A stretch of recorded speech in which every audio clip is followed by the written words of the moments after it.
It's about getting into schools and talking to young people because, I know that people can change. And it's about talking to people and getting them to understand and perhaps step back from violence and prejudice and whatever. And we just need to work together and keep on the good fight there. Absolutely. Hey there, guys. We are ecstatically happy to announce that we are associated with the Sophie Lancaster Foundation. The times are changing, and with the unfortunate death of Sophie, those changes have made a massive impact for the future.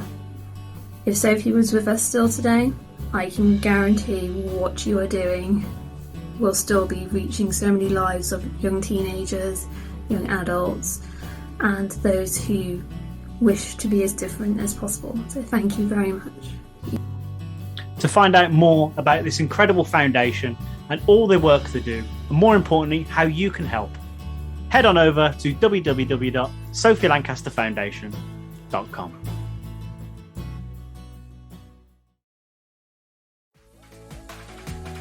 Hey Jamie, do you like being cozy? I do. And do you like staying cozy? I like that even more. Then just heading over to www.staycozyclothing.com, where you can find hoodies, tees, sweaters, and much, much more. And just enter the Chronicles as one word at checkout to receive 10% off your order. And make sure you follow them on the Instagram at Stay Cozy Clothing to keep up to date with all the new designs. Remember, guys, that's the Chronicles as one word at checkout to receive 10% off your order. And now back to this week's episode. Let me do this again. Oh, it's live, pal. Sorry. This is Ryan from WrestleBotch, and you're listening to the Chronicles of Podcast.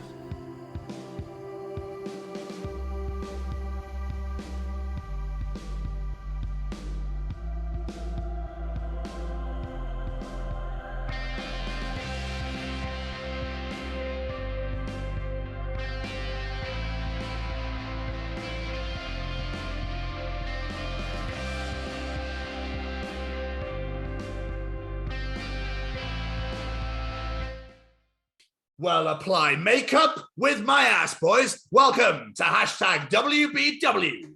Way Back Wednesday. And these are the Chronicles of Ryan O'Connor. Why Ryan this week, Jamie?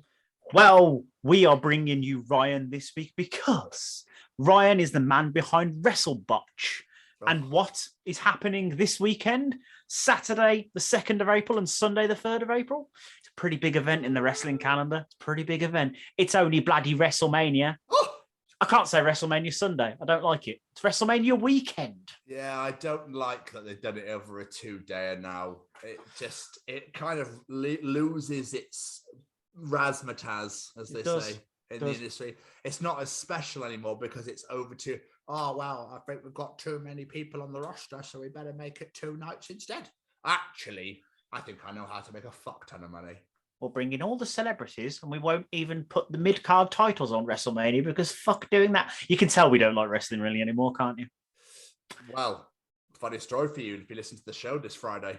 But yes, Ryan is the owner, the founder, the creator of WrestleBotch on Instagram, on Facebook, and on YouTube. And I can't recommend that you check it out. I really can't recommend it enough, should I say? I can't recommend it enough. I was going to say, we should recommend it, Tom. We should. Yeah, absolutely. Ryan is a great guy, hilarious, really forthcoming. His interviews of his own are fantastic. But the content he puts out on his social media platforms, with all the botches that have happened, like the Supercell Sunday? Supercell Sunday. Yeah, just stuff like that. Just some of them are fucking hilarious. And obviously he's had interaction with with the living legends of the wrestling world. It's nuts that his page is so funny and bringing all this stuff out that people like, as you say, like The Rock and Austin have noticed his pages. It's insane. And the dude is just hilarious himself anyway. This was so much fun to do. There are some great stories in this interview, guys, so we hope you thoroughly enjoy it. We thought, what an interview to throw back to on WrestleMania week. So for all of you wrestling fans out there, this one is absolutely wonderful and you will thoroughly enjoy this one. Jamie! Yes, sir. Any of those words final? No, just everyone check this out. You're going to love it. And if you're a wrestling fan, watch WrestleMania this weekend. Because I reckon Brock versus Roman will actually be pretty damn good. Yeah, I agree. Guys, go and check out WrestleBotch on the social medias and on the YouTube. You won't be disappointed at all. Ryan, thank you so much for taking the time out to sit down and talk to us. We really appreciate your time. Ladies and gentlemen, these are the Chronicles of Ryan O'Connor. Ladies and gents, please indulge us today as we geek out a bit of the old wrestling. Today's guest proves the power and the reach of social media by simply having some fun with something you love. As much as we all love and respect the old professional wrestling, there is nothing more we love than seeing our heroes make absolute idiots of themselves and have a laugh when it all goes wrong. With us today, from his wonderful Instagram page of over 139,000 followers, from WrestleBotch, we have Mr. Ryan O'Connor. Hey, what's up, guys? Thanks for having me. Really appreciate it. Thank you so much for coming on. I don't know how many times I tripped up on my own words during that intro. I'm quite impressed I didn't completely balls it up. Yeah, I thought it was really good. 10 out of 10. Great job. I've interviewed a few wrestlers over the last couple of years of running the WrestleBotch page. And I recorded it with Skype. So I'm a boomer, I guess. And so I'm so bad at interviewing. But with the power of editing, you can chop out all the ums and ahs and make it look like you're, more professional. So I was jealous of that intro is my point, is you got right through that. You didn't have to record anything. Like well done. My new favorite guest. That's the first of your intros have been applauded there, Jamie. I know, yeah. Mr. O'Connor, how has 2020 been for you, sir? It's been really, really shitty. How about you? Yeah, pretty much the same, man. Pretty much the same. I don't know if you'd filled in the year with teaching yourself something new, like a language maybe or something. I actually have I hid it because I didn't want everyone on this to know what a crazy person I am. But behind me, I had a big dry erase board. So in my apartment, because the year has been going so shitty, it sounds like a therapist would recommend this or something. But one thing I was going to do was literally write down all the positive things so that I can look at some of the wins this year versus just focusing on what a shitty year we've had. So I literally had that behind me, but I was moving a bunch of shit around before we started this so that no one knows what a true weirdo I am. Was it because you only had one thing on there? Well, it's actually empty, so no. But no, it's been a weird year, I think, for everyone. Just a weird time. I'm living in Los Angeles now too. I've only been here a couple of years. So I was just having a conversation with some buddies. I don't want to get too dark right in the beginning of this, but we were just talking about how fucking crazy can we curse on this, by the way? Yes. Oh, yes, yeah, you can. Okay, great. Yeah. So we're talking about how fucking terrible the year's been. But in LA, especially, the homeless population is the homeless issue is getting really insane in this city. And yet the rent doesn't really go down. It's a fucked up place to be during all of this, for sure. Were they not having any furlough schemes or where they stopped the rent for a bit whilst all this pandemic's been going on? Yeah, they've done a few different things, but it seems like it's usually in the landlords and property owners' best interests at the end of the day. Like they'll temporarily, pause rent or offer a couple of different things here and there. But the general consensus has been that, if you're poor, you're fucked. But today, they just approved a $600 stimulus. So for the last 6 months that everyone in the U.S., people that lost their jobs and all that stuff, they can look forward to that $600, which I'm sure will go a long way to cover 6 months of an absolute shit show. 600? Yeah, it's crazy. I think in Canada, they've been giving like $5,000 a month or something crazy. So I'm ready to just move to Canada already. Do it, man. I mean, I think it's obviously because is it president there or prime minister there? What do they have in Canada? Is it president? Prime Minister. Prime Minister. Yeah. I'm assuming that they actually gives a fuck about his people. So, whereas obviously the president you've had for the past 4 years doesn't. Correct. That would be correct. Yeah, so it's shit because it shouldn't happen, but it also doesn't surprise me. Yeah, same. I'm not a political person. I love that we jumped into politics. Yeah, sorry. No, it's time it happens. Like, I don't follow like politics, but you can call things when you see them sometimes, and things are really fucked up here right now. Yeah, I'm just so sorry, man. Like, really, how the pandemic was dealt with and fucking how everything's been dealt with, really.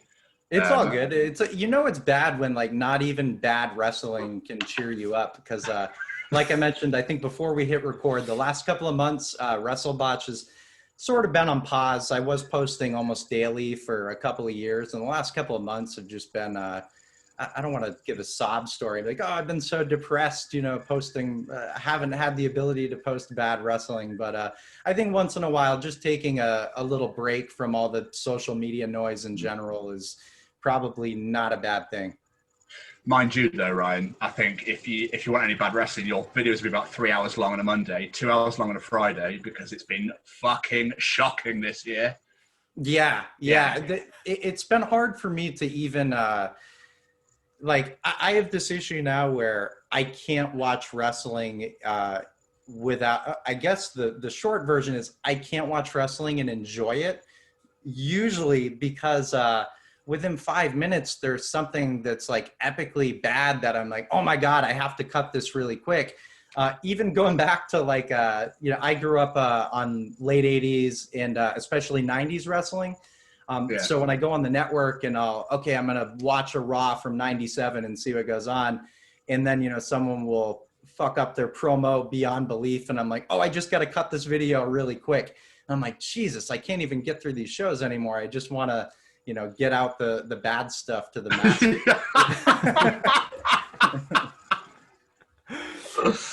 So let's go back to the start of all this. When and how did you discover / become a fan of professional wrestling? So I have this distinct memory. I was very, very young. So this is when Undertaker first came into WWF. I think it was like 91, right around there. So I was born in 85, so I would have been around, 6 years old at the time. And I remember The Undertaker putting a jobber or enhancement talent into a body bag. And when you're channel surfing at 6 years old and you see that, you're like, holy shit, they just fucking murdered someone on TV. Why isn't anyone doing something about this? This is crazy. So I was hooked from there, just like, who is this guy, that's 7 feet tall and just literally murdering his opponents. So I think I caught the wrestling bug from there. And then, fast forward, 6-7 years later, whenever the Attitude Era started and The Rock in Austin, me and my friends, we were in like, I don't know, through the whole Attitude Era, it was like, maybe 6th or 7th grade up into like early high school. I was all in at that time, just a great time to be a fan. And then it kind of tapered off, I guess, like as you get into high school and, maybe start to care about girls and real sports, sports that aren't fake and things like that. But nostalgia is a hell of a drug. As I creeped into my 30s, I'd kind of find myself like going on YouTube and watching old Raws or, watching SummerSlam 92 and shit like that. Yeah, just great stuff. So I guess that being said, I am more of an old school guy, still like, keep up with what's going on. But unfortunately, I'm not the 12-year-old kid, that's needs to watch every single Raw. I'm not going to miss a single minute. It's just not like that anymore. But do have a deep appreciation for the talent nowadays. I think the athleticism is on another level, especially compared to where it was. Well, I think we have very similar stories when it comes to our love of wrestling, to be honest. Except you can remember how you got into it, because I can't remember how I got into it. I don't remember a part of my life in my childhood where I wasn't watching it, but I can't for the life remember how I got into it. Yeah, it's just one of those things sometimes. That's awesome. I mean, I was a late bloomer, whereas I came in 1998 because my uncles were huge fans. And the first thing I remember watching was, I think it was a Raw in August of 98 where The Rock was on commentary and Mankind was fighting the Road Dogg. And the first thing I remember is The Rock just spouting off about something, and he goes, "Screws The Rock 1 second," runs off and just twats Mankind, comes back and starts talking again. Yeah, I love it. So good. You know, The Rock was one of the early followers of WrestleBotch. He doesn't comment a lot, but there's been a few times where The Rock has chimed in on the comments and stuff. No way. Yeah, it's pretty funny. Really good sense of humor, not surprisingly, I guess you follow him on social media and stuff, but you know, we'll post the occasional Rock botch, and I've seen him on there before. There's one really great one where he's trying to take off his shirt. You know, at the time, The Rock would always on the mic talk about like his $500 shirts. Yeah. And I can't remember what's going on in the ring, some shenanigans that he's trying to get in the middle of, and he can't rip his shirt off. Like he's struggling. Like it just won't come out. I'll have to maybe I'll repost it again today or something. But great little like 8-second clip where like Jim Ross is on commentary, just like going off about, you know, all the craziness that's happened. And The Rock is just like ripping on this shirt, trying to get it over his fist and can't get it. It's a great little clip. But yeah, that whole era, the late 90s, so much fun. Even if some of it maybe hasn't aged super well, the nostalgia is very real. Yeah, I think they're living on it too much a bit now, though, because obviously that was between 98 and 2002. Mm-hmm. Like they obviously keep bringing them superstars back every time because that was the pinnacle. That was the best 4 years of WWF/WWE ever. I feel that they keep trying to bring them back every now and again. It's like now you're like, yeah, but you know, I want to see Undisputed Era up in the main roster. You know, I want to see Finn Balor. I want to see AJ Styles. I don't want to see Hulk Hogan come back to talk about something that's irrelevant for half an hour. Yeah, you know I mean? I agree for the most part. I will say I went to Mania the year before last, or the year before this, I should say. And I think it was the Raw the following Monday. We also had tickets for that. So there's like a bunch of us there. And I was always that, I don't know if I'd say outspoken, but at least in friend circles would kind of be like, Jesus Christ, they're bringing The Undertaker out here again. You know, like, guy can barely walk. You feel bad for him. But that being said, when I was at that show and the lights came out and, you know, The Undertaker's music hits, it was a very, like, goosebumps even talking about it. It's what a fucking nerd I am. It's like, it was really special just to see him come out. You're just like, holy shit. I mean, yeah, once he tries to work in the ring, it's maybe a different story. But I think for dudes our age, like, when you're at the live show, it is really exciting, and I can see why they bring them back. But you're absolutely right. Like, they need to make sure they're well invested in a younger talent. You know, they're the ones that are not going to be in wheelchairs in 3 or 4 years, hopefully. Well, yeah, fingers crossed. But I mean, obviously, Balor went back to NXT because he didn't want to be on the main roster anymore. The Undisputed Era don't want to come up because they feel they're going to get absolutely buried, which they probably will. I mean, I am 3 months behind because I just can't sit there and be like, I just can't get through the shows anymore. But I will not read the spoilers. I hate spoilers. I absolutely hate them. So you must be avoiding social media too. Yes, because obviously TLC was last night. I don't know anything. Okay, I haven't watched it yet either. So other than some texts from buddies, like I don't really know what went on either. Oh, okay. But and that's a tricky part about running WrestleBotch is a lot of the more recent clips are generally more prone to issues with like copyright and things like that. So sometimes there can be like a really epic botch and you want to, you know, put it up there for everyone to enjoy, but you're like, this might be the one that finally shuts down the account, which is what happened on the WrestleBotch Twitter. The Twitter account went kaput. But you stole my question. Yeah, you answered my question before I even asked it. I was going to say, what actually happened to Twitter? To the Twitter? It was weird. It was all fine one day, and then out of the blue, I got like 97 copyright notices from WWE arm out of India. I think it was like Sony India or something that has some connection to WWE's catalog. And I don't really know how all that stuff works, but it tripped some sort of thing that they had put in place. And I got all those warnings all at once, and then the account was just ripped away. To be honest, though, you know how these social media platforms are built? They're kind of built to keep you on the page. They want you to keep scrolling. I found that the more time that I stay away from Twitter, the happier human being I am. So it's not even with posting bad wrestling, you see like what's trending and you're like, oh, what crazy shit did Trump say? I have to like click on this and see what's going on. And then 45 minutes later, you're like, what the fuck am I doing? Like, what complete waste of time. Hopefully I can get that account back sometime. I did submit a couple of kind of generic forms that they have, but and hopefully that doesn't happen on Instagram. So far, so good. But I'd be lying if I said that wasn't also maybe something that made me take a little bit of a break there on Instagram. Was that Twitter account just kind of getting ripped away is a good reminder that can happen any day on Instagram. So, you know, before I spend 2 days editing like a 4-minute video of wrestlers talking about like the dumbest shit in the world, you know, clipping all of them, it's like, hey, that may be a time that you never get back, or it's time I'm definitely not going to get back. But, you know, after you post it, is the account going to be dead? I don't know. It's a weird thing that I'm doing. Yes, that'd be shit, man. I really hope this doesn't happen. But what inspired you to be like, do you know what would be really fucking cool? Like a massive page of botches. Well, I knew that Botchamania already existed. Everyone knows Botchamania. It's been literally chanted in arenas for years. So one day I was on like this YouTube, you know, you get caught in the social media vortex. YouTube's really great at the recommendations. So it's like you watch one fuck up and they're like, you know, are you sure you don't want to watch these 27 other fuck ups? And you're like, actually I do. So my point was, I remember knowing about Botchamania, knowing there's all these really like bad wrestling clips out there.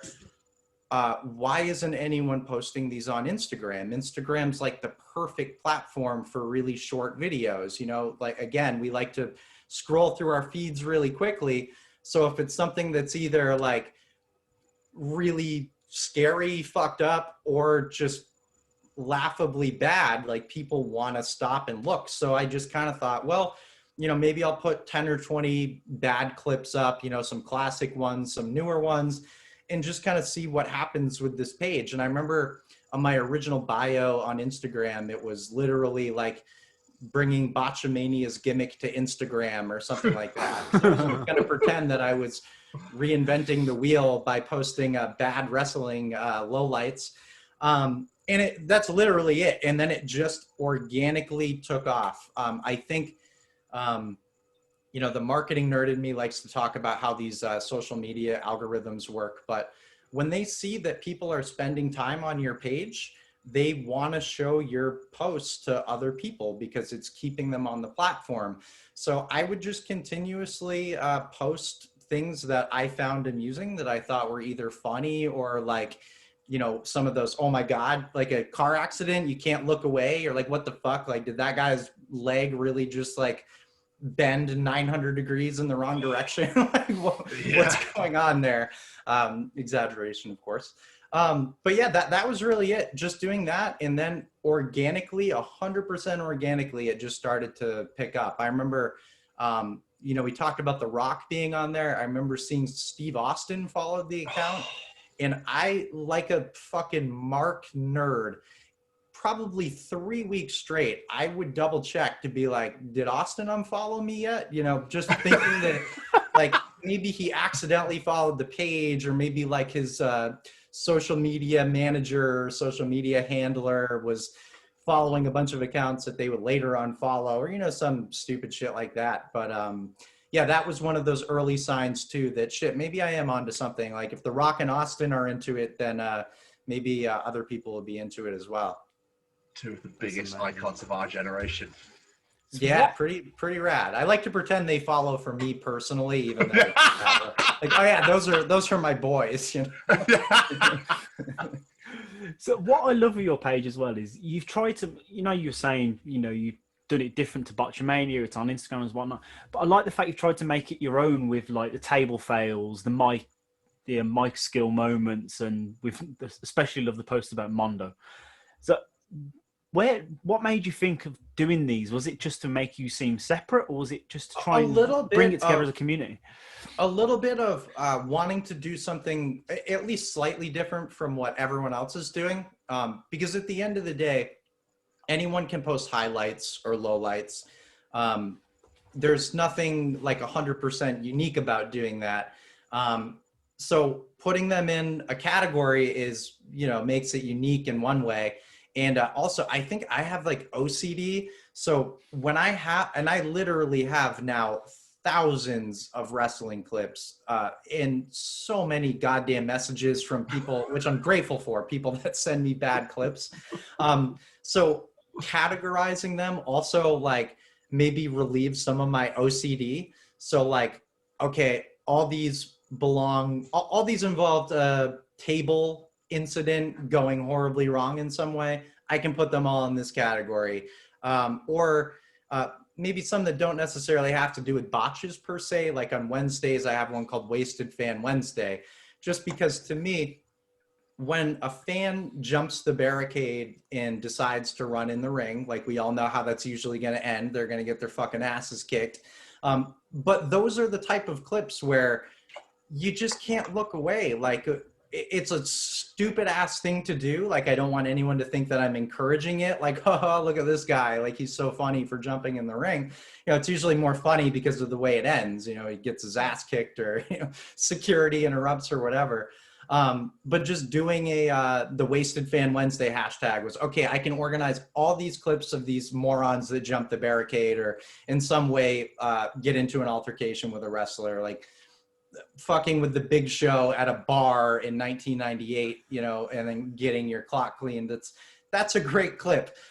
So I guess the short answer is a little bit of both, to differentiate myself from the other accounts who kind of post bad wrestling, but also to kind of alleviate my OCD and kind of organize all these things in some sort of crazy fashion.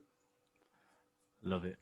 So obviously we said, the page has grown and grown to the point, you've got so many followers and so many comments on there. I've even seen people commenting, like wrestlers who are in the videos, like you said, The Rock, but even I've seen Dax Harwood comment on there before. And some of the indie guys I've seen comment there. Can you remember like the first time that happened? Yeah, I don't know about the first time, but I remember there's been a few times that stuck out. Everything with The Rock and Austin, just because I grew up in on that wrestling in the late 90s. So that's always really special when I see those guys interacting. I'm always like, that's really cool that they have a sense of humor. I remember Rey Mysterio has commented before. One of my favorites, though, was Ricochet. It was like a minor botch. Like he was doing his entrance and like kind of like tumbled over, played it off very nicely, but it was like a pretty funny little clip. And within probably 5 minutes of him making it back to the dressing room, I had that clip up and he was commenting on it, like, I knew you fuckers would get me or something like that. So that was, I love seeing shit like that. Just the thought that can happen so quickly and that these guys can literally pick up their phone and it can pop up in front of them. It's pretty funny. I also have to be careful with that too, because I don't want to necessarily broadcast murders on my page. So, if someone gets really hurt, I do like to, especially indie guys that are doing fucking quadruple moonsault off a 10-story building through a stack of 10 tables, where you're like, maybe that guy, maybe I should make sure he isn't dead before I put this out to 100,000 plus people. So using a little bit of discretion there too. But I love when the current WWE or AEW guys chime in there on the comments. Jericho has been in there a few times too, which is always really cool. The GOAT. Yes, the GOAT. sure. Absolutely. Amazing. Have you ever had people like threaten you or get really shitty? Yes and yes. My favorite, I like to think he was maybe fooling around, or maybe I just say this to myself to make myself feel better about someone threatening to murder me. But I posted it, and I don't even think it was a bad New Jack clip. I don't know if you guys are familiar with New Jack from ECW. Yeah. He had, if you're not, you got to watch the Dark Side of the Ring episode about New Jack. Is fantastic. But yeah, I don't remember what I posted, but New Jack was in the clip. And I totally remember now. So what happened was New Jack was in the clip, but it wasn't like a New Jack botch. It was something else happening. But of course, I posted on Twitter, and I had fucked up his handle, botching my own post, which happens all the time. So I tried to tag him in it, which I never do unless it's a something that's not. I don't like to tag the wrestlers in bad clips, So maybe like I had this hashtag on Sunday called Supercell Sunday, where it's like just kind of funny oversells. Best. So it maybe it was like New Jack doing something to Devon Dudley, and he, Devon doing his classic ridiculous oversells, something like that. Something that made it seem like it's okay to tag New Jack in this. He might even want to retweet it. That was not the case. So he replied with a photo of him holding a knife to his throat, saying something like, "This is going to be you," or something like Jesus Christ. Yeah, so I was like, oh shit, maybe I will not tag New Jack on anything in the future. I don't know if he has someone helping with his social media now, but I did have a very nice message from New Jack like a month or so ago, where it said something like, "Oh, you're the shit," because I posted some other, on Fridays I do a Fuck Kayfabe Friday hashtag, where it's just crazy shit. No one has to get hurt. It doesn't have to be a botch, but it has to be like a whoa, what the fuck was that type move. So I posted a few, what the fuck, actually in these people did. New Jack's opponents maybe didn't fare super well, but they're notorious New Jack clips that have been floating around for years. So I just kind of did like this compilation or like swipe posts of New Jack. And he had messaged me something like, got a bunch of new followers after that post. Thanks a lot. You guys are the shit or something. So I'm like, awesome. Either he forgot that he was threatening to kill me like a few months ago, or maybe he has someone else handling his socials. I don't know. But there has been one of those. There's maybe like, it's really weird. So I hate to name names, but fuck it. Let's have some fun. Jimmy Yang, WCW guy, was there like right before they went out of business in the early 2000s. Has a couple of funny like botches and a couple of funny oversells. And I always think to myself before I post these, especially if it's like an obscure kind of like, okay, we're talking 2000 WCW, a guy who was there for like a year, didn't really do much after, I can safely post this botch. And there's probably a good chance he's not going to see it, or like at the very least, I'm not going to tag him like an asshole. I swear to God, like anytime I think that, within like 4 minutes, like there's 27 people tagging the person in the comments, like, "Hey, dude, look at this." And I'm like, you didn't have to snitch on me, bro. And I don't know how serious he was, but he posted some like, fuck off type comments, which is fair, whatever. And so I tried to kind of play back and be like, I don't even remember what I said, but something playful and fun and like, hey, we like to have fun around here, not trying to bust balls. And he's probably thinking like, yeah, after, 900 of your commenters have been like sending me messages about this one bad clip. But he just kept replying with the middle finger emoji like that. So it's like, maybe this isn't so fun for him. So there's been a couple of those, and that's totally fine. Like, I can sympathize, like, maybe you don't want your fuck ups, especially if they're 20 years old, on display for people to laugh at and stuff. So I do try and keep it like not so mean spirited, but occasionally there is a time where people get pissed off, but most of the time that's not the case. Most of the time, I think, again, The Rock and Austin being on the page, like if they're following it, then it's probably not like a super mean spirited thing that's going on. You know what I mean? Yeah. Well, I obviously never meant for it to be that way anyway. You always do it just so everyone can have a laugh and be like, "Oh, do you remember when this happened? That's fucking amazing." Like, yeah, except for most Mongo, I would usually be pretty harsh with Mongo because he was so bad. was the fucking But worst. the well's running dry on bad Mongo clips. I mean, he had a pretty short career in WCW, so I posted some of the really great Mongo fuck ups early on. So then, where do you go from there? Just kind of, The Great Khali.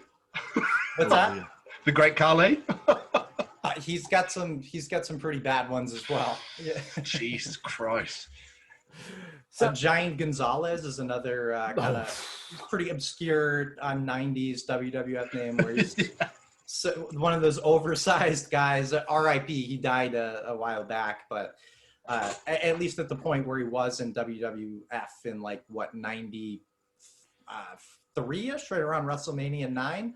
Yeah, but yeah, just no business being in a wrestling ring. Some really bad botches out there. Vince loves his big guys. He does. It's very true. Very true. Mm-hmm. So not only the people in the videos commented, and we've made a note of Austin commenting. And what I love about Austin as well is I've seen him not just comment on clips he's in. I've seen him comment on other people's clips, which is amazing. Yeah, for sure. For sure. I think that gets that's another one of those weird points about running the page where let's say, for example, an indie guy fucks something up really bad.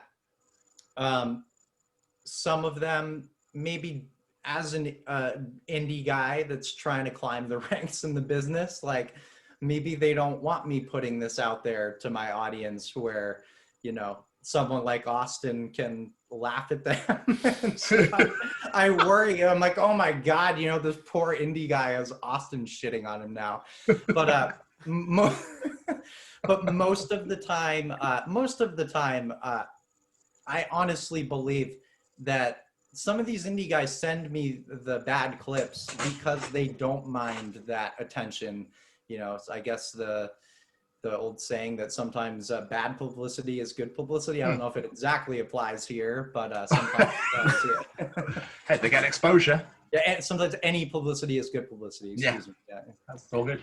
Yeah. No, what must have been a real surreal moment to you is the fact that Austin mentioned you on his podcast. That was really, really fucking cool for sure. I'm in LA.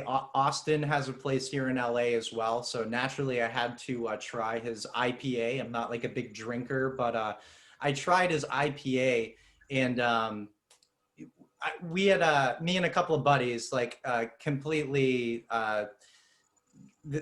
Mark style, we tagged Austin in our drinking his IPA. Figure, what, I'm not gonna hit him up for favors on a DM or anything, he's my best friend, but we both are in LA. He follows the page. I'm trying his IPA, we're having a good time. We'll tag Austin and we'll tag the local brewery where you can get it, and he put it on his story, which was his Instagram story, which was really, really cool. And went out of his way to send me a message that he totally didn't have to send. It was super fucking short, but it was cheers guys, with the cheers emoji to drinking his beers. And I was just you know what? That dude does not have to go out of his way to please any fucking fan at this point. Guy has paid his dues. Probably gets hit up 500 times a day by people. So that, just Austin, taking the time to acknowledge us, drinking his IPA. I was that's really fucking cool. And again, I know I've mentioned The Rock 9 million times, but just seeing him on there, the couple of times he has left a comment was a pretty, that's one of the biggest movie stars in the world, and he's playing along on my stupid ass wrestling page. That's pretty fucking cool to me.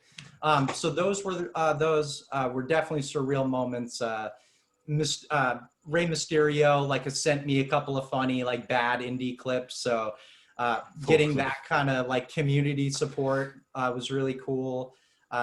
Doing no matter how you feel about Sam Roberts, he's very much in the current WWE ecosystem. Has a comedy show on Sirius XM with Jim Norton, one of the funniest fucking comedians. So Sam invited me on his podcast a couple months ago. Was another one of those what the fuck am I doing here? The dude has literally interviewed Shawn Michaels, The Undertaker. Now I'm the guest this week. little shit like that is like, if that's all that happens when I'm running this stupid page, then that's, you know, pretty big win for me. I was going to mention that Sam Roberts interview. How did that come about? He literally just sent you a message saying, hey, do you want to come on my show? Well, he's been following the page for a long time. He's another one of those early adopters that I've seen on the page where I'm like, oh, how the fuck did this guy find out about it? And we have a lot of mutual friends, like in real life. So we just got connected that way. And he's like, I'd love to have you on. I was like, I'd love to be on. So I did it. Dude, that's amazing. That's awesome. And obviously, I couldn't even listen back though. I was like a little nervous. Like it's like, you know, I think when you post fuck ups all the time, I'm just like, that means that when I do interviews or when I try and come up with a funny caption that I'm going to misspeak in interviews, I'm going to misspell my caption. I'm going to botch everything in real life. Like, was it earlier this year? No, it was last year I broke my kneecap. I'm the 35-year-old guy. Yeah, so I posted that on my Instagram story too. It's like, hey, I botch shit all the time too, you know? How'd you do that? Skateboarding. Yeah, 35-year-old skateboarding, I know. Yeah. What, up a half pipe or what? It was at a skate park. And so I moved to California a couple of years ago. And, you know, I grew up on the East Coast of the U.S., the Northeast, where we have these long, like, cold-ass winters. It's like Alaska in the Northeast. It's fucking brutal. So, you know, growing up as a skateboarder, we'd have a really short skateboarding season because growing up really rurally as well, we didn't have any skate parks, and this is forever ago. So, you know, me and all my like little idiot skater friends, you know, you skate in the summer when you can, and if you're lucky, like part of the spring or like early fall.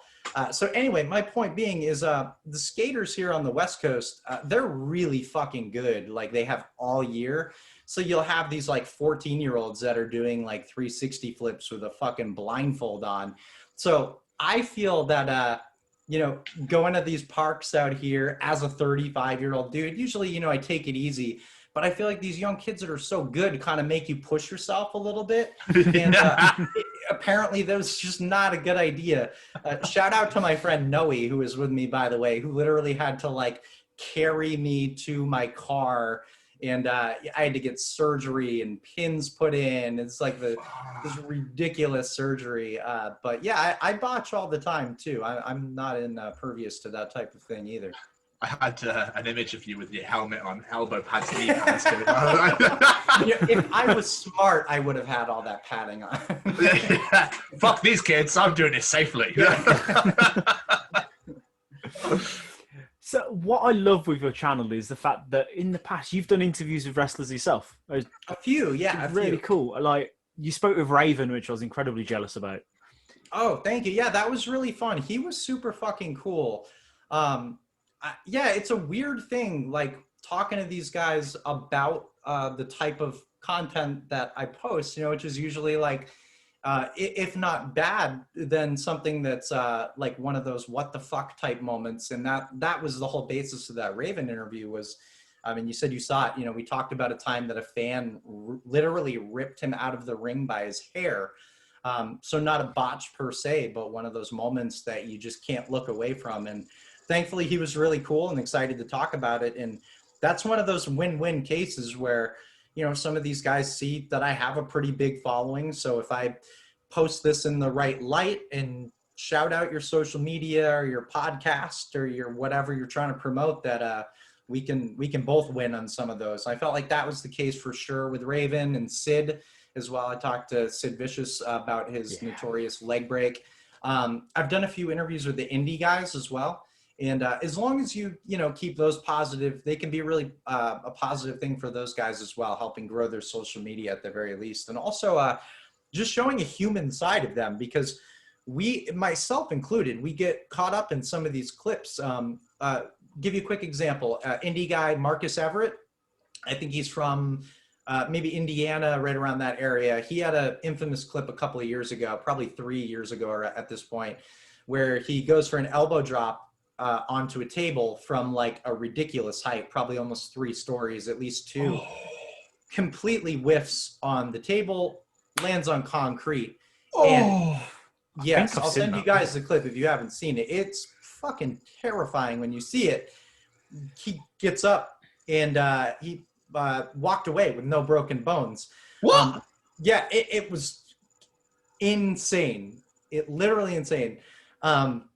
He went to the hospital to get checked out, but totally got away with it. But my point is, when I interview a guy like that and we talk about it, and you have a quick conversation and you find out like, hey, this is like a, you know, as you in the UK might say, like, hey, he's a pretty nice bloke. Like, he's a pretty good dude.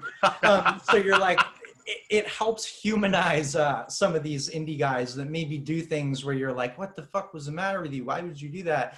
And then you hear him talk about it. And, you know, at the time, I think he was this, you know, 21, 22, like this young indie guy who has probably seen Joey Janela jumping off the building, like into the back of the truck, gets caught up in the moment and does something crazy. And the next thing you know, we're all kind of having some fun with it on the internet.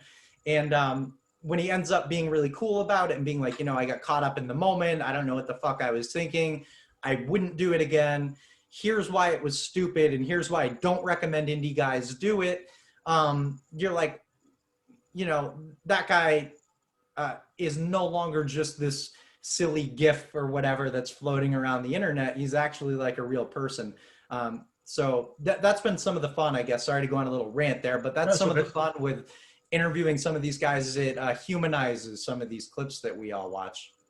Did you manage to get to, when you spoke to Sid, did you talk about the really famous fuck up with, is it Kevin Nash, I think the NWO, where he says that he has half the brain that they do? I did not talk about his bad promos because for a couple of reasons. For one, every interview I do tries to primarily focus on one topic. So with Sid, I wanted to talk about his compound fracture, you know, when his bone literally popped out of his leg on the WCW Sin pay-per-view. Because it's such a, and I don't know if you guys have seen it, but it takes a long time for any type of help to come out. Big Papa Pump, Scott Steiner, God bless his heart, is there literally doing push-ups while Sid is like screaming in agony. Like, it's just like, so I'll focus the interviews around one clip like that. So that's one reason I didn't get to the bad Sid interviews. I did ask him about, I don't know if you guys are familiar with the Shockmaster segment. If you're not, oh yeah. Okay, I was gonna say, if you're not, like, that needs to be the first thing you YouTube when we're done with this. I did kind of manage to sneak in some Shockmaster comments because he was there when that happened. You know, of course, it was more about poor Fred Ottman than Sid. Fred Ottman being the Shockmaster who takes the tumble through the drywall. But yeah, I kind of, for the sake of not being a complete dick to Sid, you know, I told him in advance, you know, hey, this is what I want to talk with you about. And I didn't want to like kind of ambush him with like, hey, remember you fucked up this promo. And another part of that too is because as fun as it is to post the bad promos, I'm a bad public speaker. So it's one thing to kind of post like a funny clip like on Instagram, but for me to like, as a, you know, the interviewer to be like, hey, tell us about the time you fucked up this. It was just like, it felt a little like too mean-spirited. So I held off the promos. Yeah. Or maybe just because I'm a giant pussy and I didn't want him to be like, you know, hey, like, I'll see you at the next WrestleCon. I'm going to fucking powerbomb you or whatever. I was going to say, there's one person you don't want to piss off, it's Sid. Yeah, that's another thing is like, I'm very well aware that like, all of these wrestlers like could fucking murder me. And I don't think there's many exceptions to that, you know? So yeah, what can you do? That clip with Sid's leg, is that the pay-per-view where Road Warrior Animal comes out as a surprise and just sort of timidly goes, I don't want to hurt you. I don't want to hurt you. Yeah, so Road Warrior, Sid said that he told me, and we can watch the interview, he said that he was waiting for Road Warrior Animal to come out, and that was like the cue to the truck for him to do the move off the rope, but Animal wasn't coming out for whatever reason, so it fucked up the spot, and that's At least one of the reasons why he said that happened. But yeah, that was the pay-per-view. It was a WCW Sin in 2001, I believe, or maybe 2000. No, must be 2001. Yeah. It's like one of their last pay-per-views, wasn't it? Yeah, so that means the 20-year anniversary is next year. We'll have to do something fun for that clip. Absolutely. It'll be awesome. Absolutely awesome. So when you see wrestlers, so for example, like the Great Khali, when you see wrestlers like that come out, are you like, phenomenal? Absolutely fantastic. Are we watching you like a hawk? Sort of. Funny you mentioned that. At that Mania that I mentioned I was at the year before last, that was actually the first WrestleMania I had ever attended in person. And all the guys that I was with, shout out to Scott Ratner too from OVB Productions, he's a huge wrestling fan, runs a big production company out here in LA, like total wrestling fan, my age. Help me out getting me tickets to shows, I remember another one of those surreal moments while I talk about, that type of thing was being at SmackDown at the Staples Center in LA in a private suite that like a few of us had. And I got there early before the rest of the guys. So I remember just like being in my fucking suite, watching The Rock, just kind of looking down on the crowd and being like, how did I get here? This is really, really fucking weird. Why am I telling that story? It sounds like a humble brag now. So seeing, you mentioned seeing someone like the Great Khali come out. So anyway, I was at Mania with Scott Ratner and, his buddies that I was meeting, most of them for the first time.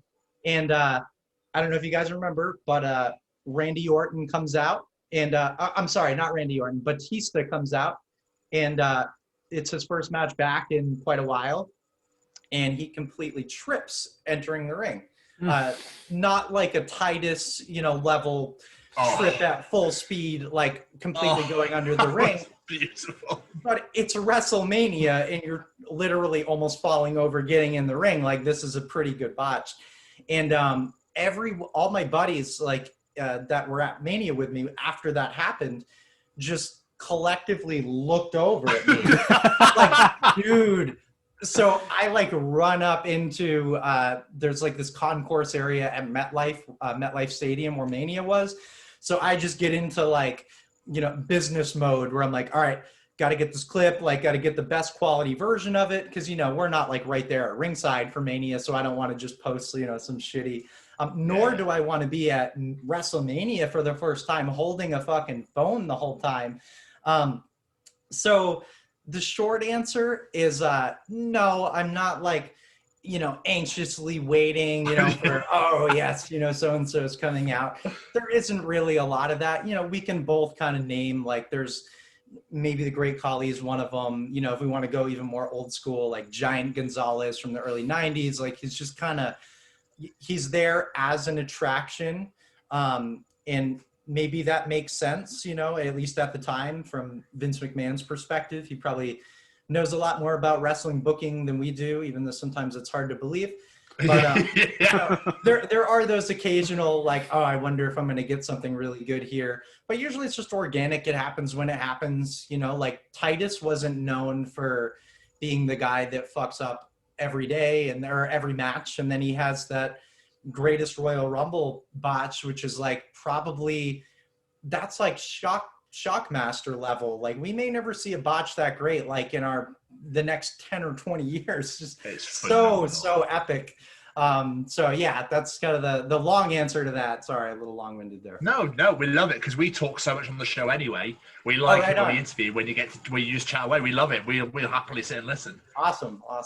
What I love about that Titus botch, guys. Yeah. What I love about a Titus botch is it's good and even the commentators lose their shit. Say that again, it was cutting out a little. I said, what I love about that Titus botch is it's good and even the commentators just lose their mind. Oh, yes. Absolutely. Yeah, the commentary can play a big role in a botch. A couple of the greatest are, going old school. Tony Schiavone, definitely Jim Ross too, where they're very, very skilled at selling the botch, or maybe no selling the botch, I should say, where they'll get their little comments in there he's a little winded there. That's why he missed that one. But you're right, with that Titus botch, they I mean, what can you do at that point? You just got to own it and laugh because it's just too epic to try and play it off. I think Corey Graves lost his shit, didn't he? I think he was gone for like 5 minutes. Yeah. Corey Graves is another big supporter. I met him in person, super nice dude. But he's another one of those early supporters of the page. It's cool to see on there. Rosenberg, too. Phenomenal commentator, Graves. Phenomenal commentator. For sure. Yeah, he really helps Michael Cole out. Yeah. Dude, Michael Cole, man. Like, every time he would call Roman Reigns the big dog, just like so dialed in. The big dog. You're just like, ugh. Yeah, stop. Absolutely. Yeah. Yeah, stop. He needs to move on now. I think what's worse than the big dog is it's boss time. No, it's not. Yeah, and you can, like, most of the time you can tell it's being fed in for him to being fed into his earpiece by Vince or whoever to get all, like, I don't know if you guys saw it a few years ago. There was this memo floating around that leaked, and it was all of the things that Vince McMahon doesn't want the commentators to say. So it's like, you know, instead of wrestling, we say sports entertainment. Instead of I don't know, championship, we say title, or like all these like weird fucking things where it's like, I don't envy being in that commentator position. That's probably a pretty tough gig. Yeah, I can imagine. I was listening to a podcast from Renee Young, and she was like, I do not miss that. She's like, I used to mute my headphones. God. So when you first started, I know you said people have sent you a lot of clips in and stuff like that, but when you first started this, where were you getting all this content? Surely you didn't sit in a dark room just watching wrestling, waiting for people to fuck up. Well, mostly that now. Yeah. There's so many, like if you go back, the first, like, I don't know, maybe 20 or so clips are mostly just kind of like infamous bad wrestling clips that have been uploaded to YouTube by 97 different people. And at the time also, I was doing a rewatch of a lot of old Raws. I think I started in like 1996 and went up to like 2000 or so. And it's going through that too, where you realize like there's so much gold in here. And by gold, I mean shit sandwiches, basically. It's just a lot of really bad stuff. So a combination of that and just kind of putting a few of the classic ones up, you know, like the Sid mic slips and ones like that. And literally just seeing, will this have legs? Like, will people, you know, find this account? Will the Instagram gods like put it in their algorithm, like on the explore page for people to find it? And if I keep posting daily, like, will it grow? And that's literally it. It's started just like any other Instagram account, you know, literally no one following it in the beginning, you know, 20 or 30 here and there as it grows, you know, then a couple of weeks later, like shit, we're up to a couple hundred, and then just started blasting off. There was one point where it was like 1,000 new followers a day with 0 ads. Wow. It's really, really crazy. So, I think also when people, and again, at the time, that being the only Instagram page that had wrestling botches, there's a few more that have popped up since then, most of which that just took all the shit that I was putting on my page, which is, you know, whatever. It's like, what can you do? But it just started organically taking off with those bad clips. And then from there, a whole lot of people sending me clips, which is still the case. Like, and where I've kind of fallen off the wagon the last couple of months, I haven't been posting as much, taking a little bit of a break, just easily hundreds, probably thousands of DMs that I just, like, it's not my full-time job. Like, what I can't, unfortunately, I can't look at bad wrestling all day. I wish I could. But just people submitting clips, usually from people that are even bigger wrestling fans than I am, that watched every fucking minute of it. A lot of guys that watch old school stuff. And that's kind of the beauty of the WrestleBotch community, is there's so many people that, you know, I get messages, I can't see a wrestling fuck up now and not think of your page. And then they'll just send me, you know, hey, check out Clash of the Champions 7, you know, so-and-so, you know, falls off the ropes at this point. So it's like this overwhelming amount of clips now that people send me. A lot of them grab them, I'm sure, from YouTube or the network. But I also get some people that literally have old tape collections that will send me some super like rare, great shit that you can't find anywhere. Those are like I love getting those, especially the old school stuff from the 80s that you can't just hop onto the network and find. So yeah, it's a combination of all of those things. I guess not so much me sitting in a dark room watching wrestling, but I mean, kind of started there in a way with some of those for sure. So is there not one video that literally just was it literally was just the that's the wrong word. Like the amalgamation of all the videos you're putting up. There wasn't one particular one that just went and made it fucking fly off. Yeah, but part of that was a little bit strategic, I guess, too, because the point of me putting those first, whatever it was, 15, 20, 30 videos on there was so that if for the people that find it really early, that they don't hop on the page and see that there's been 2 videos, because then it's like, is this page going to go away? Are they going to post shit that's actually funny? What's going to happen? Yeah. By having, 20 or 30 like quality posts, I use that term very loosely, it gives people the opportunity to be like, hey, okay, I like what you're doing with these, and if this page is going to continue in that style, then maybe I'll give it a follow. At least that's what I assume, because that's kind of where it started to blast off. That's awesome. Where would you like to see this go in the future? Dude, I don't know. That's a good question. I've talked to a few people that know a lot more about like the business side of wrestling than me, which has been another really rad part about running this page is all the people that I get to mingle with, that like friends in real life that I've met that don't actually, we know each other outside of just a bad wrestling Instagram page now. But I don't know, I've heard there was what is it called? There's a show on the network about botches like a year or 2 ago. They did one episode. Botch Club or something? Yeah, and they had one episode and then it fell off. And I didn't even watch it, but I've heard that, it was WWE sugarcoating what they usually do, so it'll be 30 minutes of people laughing at the tightest botch and nothing else, or, something like that, where they're not so much going to touch some of the like scarier botches, or maybe the ones that kind of make the current product to look a little bit sillier than they want it to, which is fair. But I guess what I'm getting at is like having a show on the WWE network would obviously be like a holy shit, like a I've arrived type situation. I'm certainly not expecting that whatsoever. That would be a really big one. But I don't know, man, just getting to talk to some of my like heroes from when I was a kid in the form of the interviews, and having The Rock and Austin comment occasionally is kind of more than enough for me to be like, okay, if this all dies tomorrow, like it wasn't a complete waste of time, in my opinion.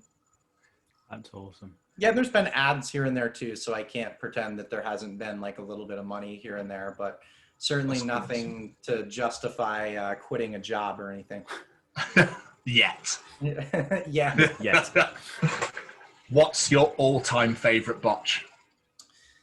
I hate that the cliche answer is the Shockmaster segment, but that entire couple of minutes is just a shower of shit. Like beyond poor Fred Ottman, eating shit through the wall, which is bad in itself.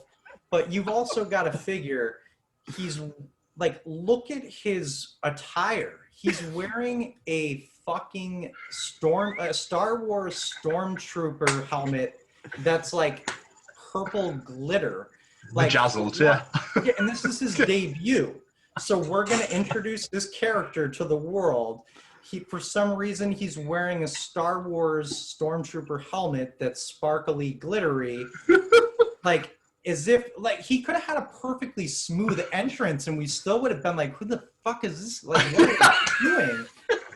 So not only does he not have that smooth entrance, going through the drywall, falling over, the helmet falling off in that process, you'd think like, okay, this is pretty epically bad here. but we can also see the rest of the guys in the segment. So we're talking like Sid and Bulldog. I think Ric Flair is there. You know, these other guys, they're supposed to be giving a promo before the Shockmaster makes his epic fucked up entrance. And none of them are even looking at the camera. They're like looking away from it the entire time. So it's like, what's going on there? Then after Fred Ottman eats shit, if you crank it up, when I interviewed Sid and replayed this clip, I cranked up the volume on this part so you can kind of hear it, and I added captions as well. But the other guys, you can audibly hear them saying things like, I knew that was going to happen. And like, you can hear Bulldog say, what does he say? It's fucking great with his English accent. Like, oh, fuck, I'm going to misquote it now that I'm on the spot. But something like, he's fooked. Or, you know, something was it so like he fell on his ass or something like that? Yeah, he fell on his ass. Like, he fell on his ass. So fucking good. So all of this happens in the span of like a minute or less. I don't know how long it is. So when you talk about like the worst of all time, like I don't know how that can't be in the conversation. Like if not number one, that has to be top three. And then, you know, we talked about the Titus, the slide around the world from the Greatest Royal Rumble, where during his entrance, he not only falls during, I mean, all eyes are on you during the entrance. That's like the one time where, you know, you, at least in the ring, there's generally two or more of you. You know, maybe if you fuck up, some of the attention might go away. Maybe the eyeballs will be on your opponent, whatever. But like when the cameras are there and you're just like running in for that epic entrance and you eat shit, like that in itself is like 10 out of 10 content. And then when you eat shit like at such an epic proportion that you fly under the ring, you're just completely gone. Like, guys, like that's gotta be top 5 minimum, like of all time. Like probably shit, like that's got to be like maybe top 5 in the last couple of years. Like such a great clip, probably of all time though. I've always wondered what Vince said to him when he got backstage. Yeah. There's been some a lot of like little old school ones too. I've mentioned this one before, but there's a clip from old Clash of the Champions with Tom Zink, and so the Z-Man, and who I think he's wrestling like I'm gonna butcher it. It's this really kind of random match from an early Clash of the Champions. But anyway, Z-Man goes for a crossbody off the top rope, and there's just absolutely no one home. Like just completely misses it, and the camera's perfect because the camera's like panned away, so you see it so perfectly where the guy is just diving into absolutely nobody. That's just little ones like that. I literally have thousands of clips saved, so it's hard to choose a favorite, but those are a few of them for sure. I think my favorite one is Shawn Michaels on Raw when he has that jacket and gets caught in the ramp. Oh, yes. Oh, yeah. But he sells it so beautifully afterwards. Just fucking love HBK. Yeah, so he had some chains or something. He always has like kind of like this, I think it's like this weird like Hot Topic like pants with like chains and straps all over the place. So when he tried to get cute during his entrance on the ramp, because you know the ramp has these holes in it, you know, it's like this metal like grated thing, so you know it's not exactly a completely leveled flat surface. So when he was like, I don't know what he was doing, like fucking humping the ramp or he was, something like kind of obnoxious and completely backfires. His chains get caught. The chains from his pants get caught in the entrance ramp, and he gets completely stuck. So funny. I did a fun compilation with a few kind of similar clips like that, where it was like wardrobe malfunction. So going back to The Rock getting his jack or his t-shirt cut. You know, there's that one with Michaels getting that cut. There's one, who was it? One of the current females had like, she got like her cape caught like on her entrance and is trying to enter the ring and just like reefing on it and go. So yeah, the wardrobe malfunctions are always really fun. Going back to the Shockmaster just quickly, what I love is anytime. I think it was last back to the Shockmaster. I think it was last year Mattel released the Shockmaster action figure, and the figure's upside down in the packaging, like it's fallen through. I love it. Yeah, wonderful. Great marketing. Very, very smart. Absolutely beautiful. Yeah. Dude, at the same time, poor Fred Ottman. You know, how long ago was that? like late 80s, early 90s. Actually, it's like almost 30 years ago, and the dude still got action figures coming out. Like I bet when Titus O'Neil saw that coming out, he's just like, "Fuck," you know. I've got a rough couple of decades ahead of me. Didn't Shockmaster debut afterwards, like actually wrestling, but looked nothing like that? Yeah, he looked similar. He had like a hard hat, like a he had like a hard hat on. Yeah. And they actually tried to play into the gimmick a little bit of him falling, because there's another clip of him trying to come in over the metal barricade around the ring, and he completely falls over. And I wasn't a huge WCW fan at the time, so I didn't know a ton about the Shockmaster other than, you know, the obvious epically bad debut. But I almost posted another one of him falling over that barricade before, you know, I did my homework on the Shockmaster and realized they tried to kind of write that storyline for a little while. That makes sense, to be honest. Yeah, I mean, you can't go up at that point. So I guess, you know, the only thing you can do is play into it. Wonderful. Before we move on, Tom, have you got any other questions you wanted to ask? No, that's all I've got. I just wanted to, before we wrap this up, during my research, did I see you have a record label? Yeah, I actually have a couple of them. That sounds impressive, but they're both very much indie labels. And at Still this impressive. Point, we do primarily reissues. So one of the labels is called Think Fast. Started by a business partner of mine. Larry started it forever ago. I think it was like 2001. And at the time, we were primarily doing like hardcore and punk rock and some metal. Nowadays, we mostly do reissues, and mostly on the metal side. So like in the last few years, we did like Deicide, like a death metal band. We've done Strapping Young Lad, Dark Tranquility from Sweden. But, you know, it's kind of always like, we'll probably be known as a hardcore label, hardcore and punk rock, because it's a lot of the early stuff that we did. My other label is called War God. We do reissues as well, mostly like soundtracks and 90s alt rock reissues. So we're doing stuff like Sponge and Fuel and Eve 6.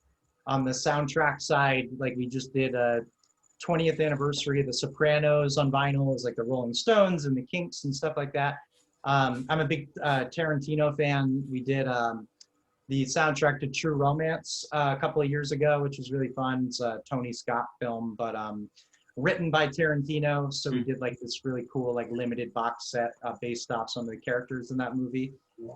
Amazing movie. If you guys are fans of like Pulp Fiction and Reservoir Dogs, it's got that Tarantino trademark writing all over it, but great fucking movie.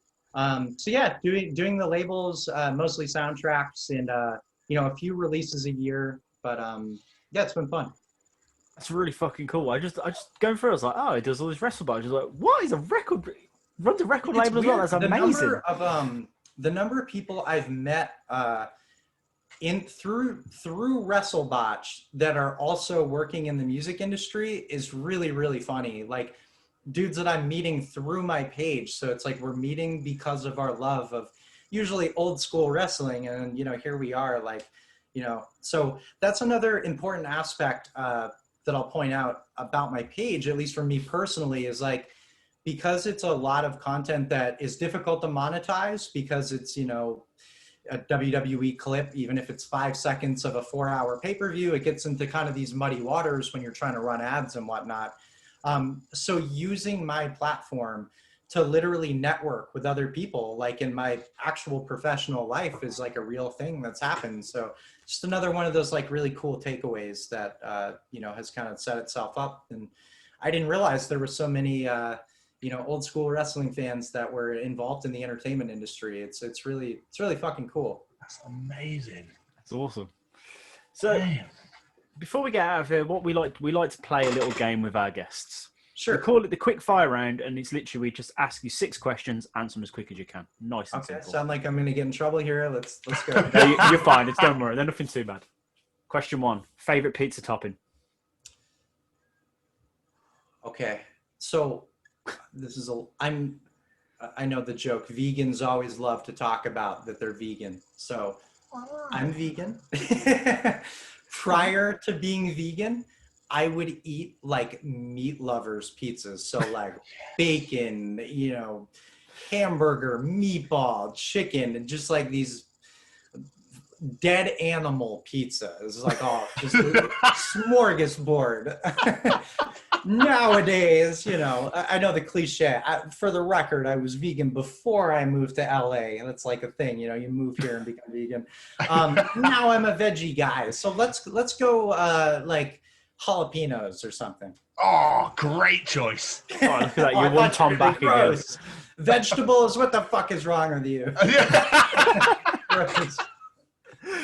Favorite WrestleMania main event?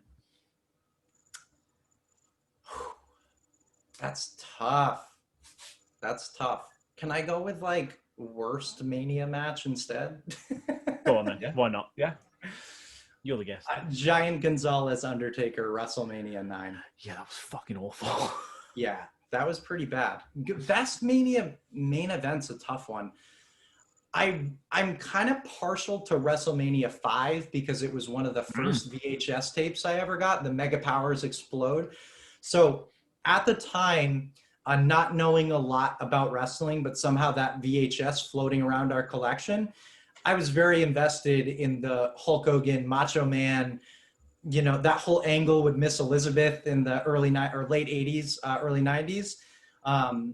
So that main event, Hogan coming out on top, defeating Savage at the time, as like a young Hulkamaniac, that's like a pretty cool thing to see at the time. So it's kind of boring answer, but maybe that would take a cake for main event. It's an incredible match. Favorite cartoon growing up? The Simpsons. Oh, yes. Great answer. Again, I don't know if you're noticing a trend, but old Simpsons. After like season, I don't know, like 11, 12, maybe it kind of started to fall off a little bit, but give me seasons like 2 through 10 all day. Great stuff. Classic, absolute classics. Favorite snack food? Oh, shit. I don't know. What's the generic vegan answer? Hummus? I don't fucking know. Celery sticks and hummus. Yeah, here's the thing. I eat a lot of avocado toast, which is a very cliche vegan answer, but so delicious. It's the fucking truth. You got to get that superfood in there, and avocado's it for me. Yeah. So good. Who would play you in a movie of your life? Oh, Jesus. These are good questions, guys. I wish I had like rapid fire answers. So we should probably change the title of the quiz. The long fire round. I don't know, man. I don't know who would play. I loved Office Space. I loved that whole going into your shitty office job and hating life and trying to like find that escape, like Peter Gibbons in Office Space. So maybe, and he has, by the end, he ends up finding something that he's happy with. But I feel I was always very partial to, people that are working desk jobs that they fucking hate, and you're just doing that grind. So Office Space always stuck out at me, where, that one guy is just like, what the fuck why am I listening to this asshole boss? Why do I hate my life so much? One of those things. Love that film so much. Yeah. Maybe Office. I don't know if that answers the question, but Office Space is probably up there. So maybe Peter Gibbons. Yeah, which would be Rod Livingston is the actor who played him. I don't know if he played it in real life. It's sort of my situation, but yeah, it's up there. So, obviously, you said you interviewed people about a certain botch in their career. Who would be your dream guest? I'd love to get Austin. I don't dare to ask because I'm like afraid he'll say no or ignore me, and I'll feel really sad for a minute.